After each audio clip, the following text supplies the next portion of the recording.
पाकिस्तान के मायानाज साबिक fast bowler Shoaib Akhtar ने दौरा ऑस्ट्रेलिया के लिए मुंतखब पाकिस्तानी स्क्वाड को कमज़ोर समझने वालों को खबरदार करते हुए कहा है कि मुंतखब शुदा खिलाड़ियों में वो तमाम खूबियां मौजूद हैं जिनकी बिना पर ऑस्ट्रेलिया को अपसेट शिकस्त से दो चार किया जा सकता है। तफसीलात के मुताबिक शुएब अख्तर ने कहा कि दौरा ऑस्ट्रेलिया के लिए मुंतखब पाकिस्तानी स्क्वाड में वो तमाम खूबियां मौजूद हैं जिनकी बिना पर ऑस्ट्रेलिया को सख्त मुश्किल में डाला जा सकता है, लिहाजा मैं सीरीज से पहले ही उम्मीद नहीं छोड़ रहा।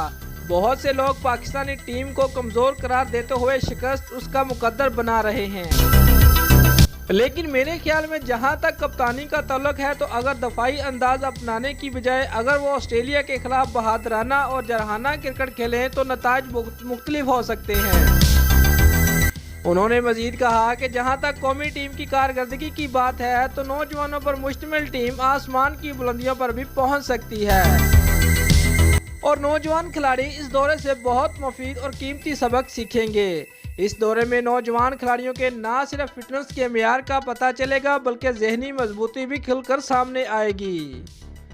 ज़्यादातर लोग पाकिस्तानी टीम से मुतल्लिक गलत अंदाजे लगा रहे हैं और ये बहुत बड़ी गलती होगी। दोस्तों, अगर आपको हमारी ये वीडियो पसंद आई है तो लाइक और कमेंट लाजमी करें और हमारे चैनल को सब्सक्राइब करना मत भूलिए। शुक्रिया।